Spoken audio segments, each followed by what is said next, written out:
Oi, aqui é a Mari do Chá de Prosa e hoje eu vou gravar a vídeo resenha do meu livro Massacre da Serra Elétrica. Eu já tinha prometido resenhar ele em vídeo quando eu comentei sobre ele, eu acredito que foi no vídeo da tag dos 4 elementos.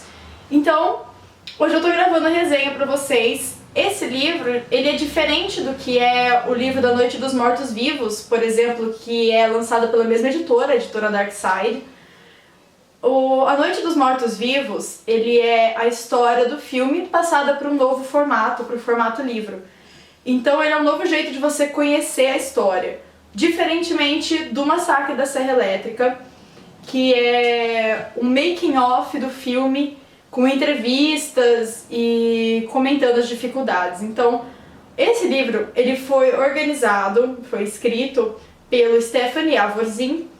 E como que ele trabalhou? Ele entrevistou as pessoas envolvidas com a produção do Massacre da Serra Elétrica, aquele original da década de 70, que é um clássico do terror, que eu adoro, eu acho que fãs de terror deviam assistir, se já não assistiram.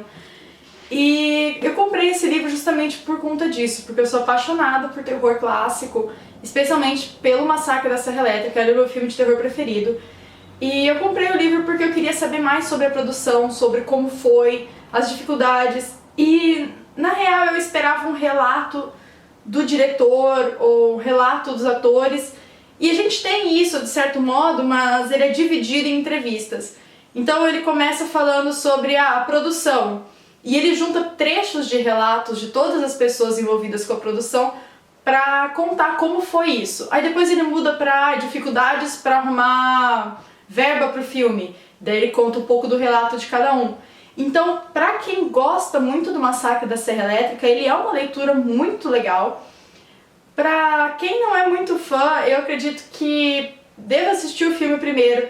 Ele é um livro muito legal, ele é um livro muito bem organizado e muito bem editado, mas ele é extremamente voltado para os fãs do Massacre. Quem não é fã não vai se interessar muito, mas para quem é fã, ele é um título e tanto para você ter na estante.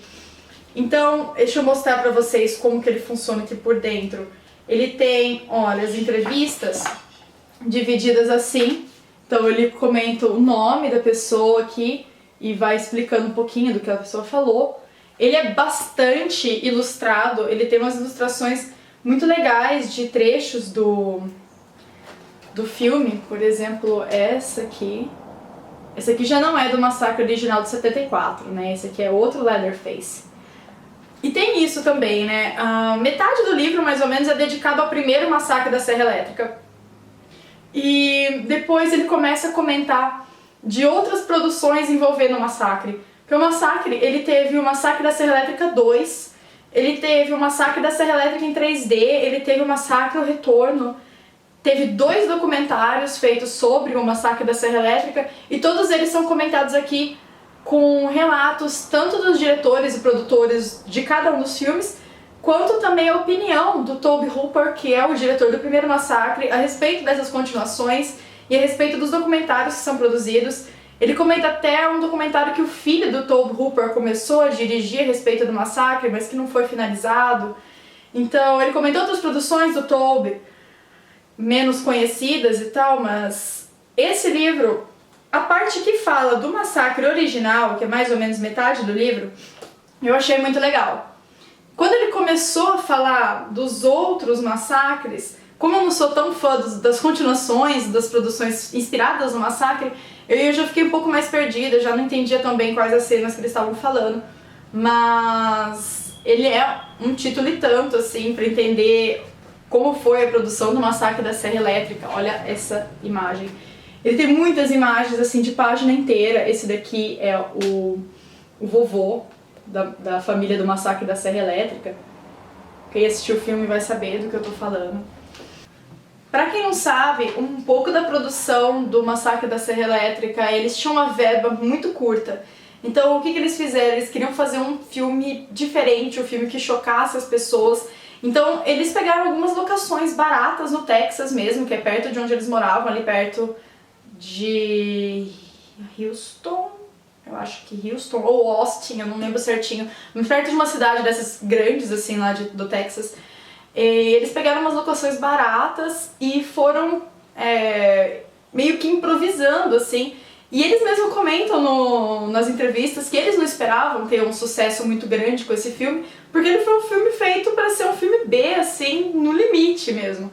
E quando o filme começou a fazer sucesso, eles ficaram muito surpresos com esse sucesso do filme.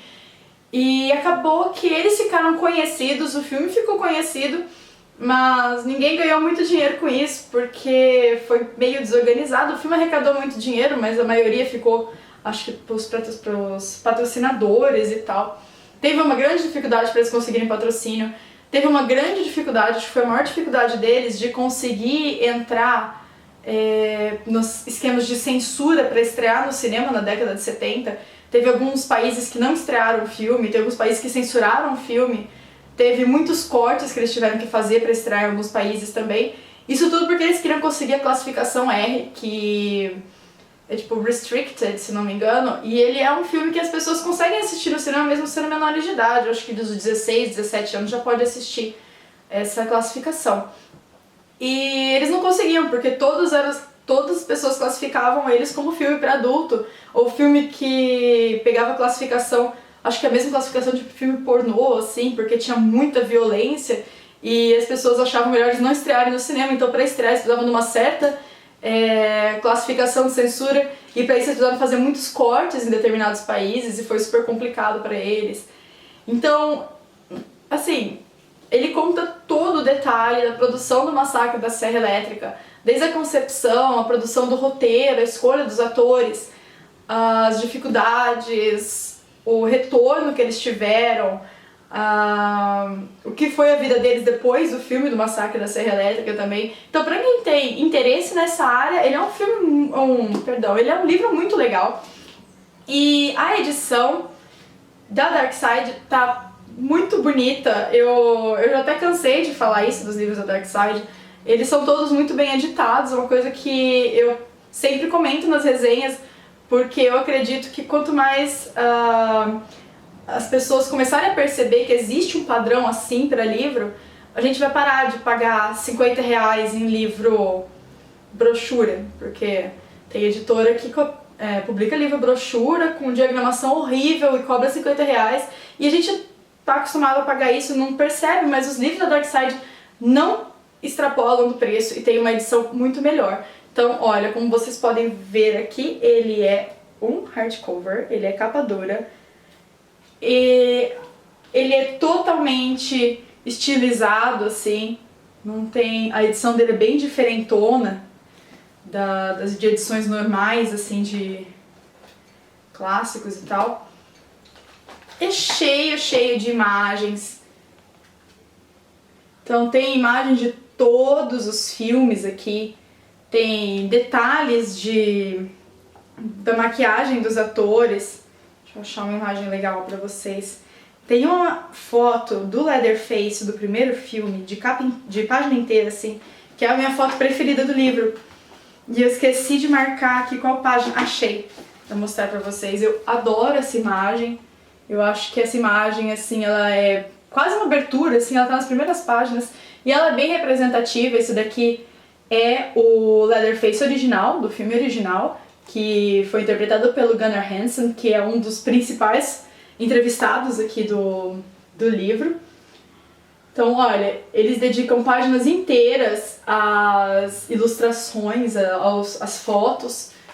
Ele é bem diagramado, são entrevistas relevantes, mas como eu falei, pra quem é fã, pra quem não curte muito terror, não é uma leitura que vale a pena. Até porque eu sendo fã do primeiro Massacre, depois que começaram a falar das continuações, eu comecei a achar o livro um pouco cansativo, porque já não era um assunto que eu gostava tanto. Então eu acredito que se tiver alguém que é mais fã de todos os filmes do Massacre da Serra Elétrica, de todas as continuações, vai gostar da leitura ainda mais do que eu gostei. Eu classificaria como um 4 estrelas. 3 estrelas porque eu não gostei tanto, mas eu não gostei tanto porque falava dos outros filmes que eu não sou tão fã. Então, pra quem gosta de tudo, ele é um livro 4 estrelas, ele é um livro bem focado na área, ele é um livro que tem tudo que você pode imaginar sobre o assunto, numa edição muito boa, com uma tradução boa, apesar de ter alguns errinhos de revisão. Isso não é a primeira vez que eu observo isso nos livros da Dark Side. Eu inclusive comento, eu acho que eles podiam prestar um pouco mais de atenção na revisão, mas quanto ao resto eu não tenho nada a falar. Ele é um livro muito bom e ele é um livro que eu recomendo para fãs de terror clássico, principalmente fãs do Massacre da Serra Elétrica. Bom, pessoal, eu espero que vocês tenham gostado da resenha. Eu não falei muito porque tudo que eu for falar seria making off do filme que vocês vão ver se comprarem o livro, e ia ficar meio perdido se eu falasse muitos detalhes do livro aqui na resenha pra vocês. Então eu quis dar uma visão mais geral do que vocês vão encontrar se vocês resolverem ler o Massacre da Serra Elétrica. Eu espero que vocês tenham gostado da resenha e por hoje é só. Beijos e até o próximo vídeo. Oi, aqui é a Mari do Chá de Prosa e hoje eu vou gravar a resenha do livro O Massacre da Serra Elétrica, escrito pelo Stephanie Avazin e lançado no Brasil pela editora Dark Side Books. Bom, gente, esse livro aqui, ele, diferentemente do que é o livro da Noite dos Mortos-Vivos, da Dark Side, que é a história do filme passada para outro formato, passado para o formato do livro. Ah, meu Deus! Meu Deus! De novo!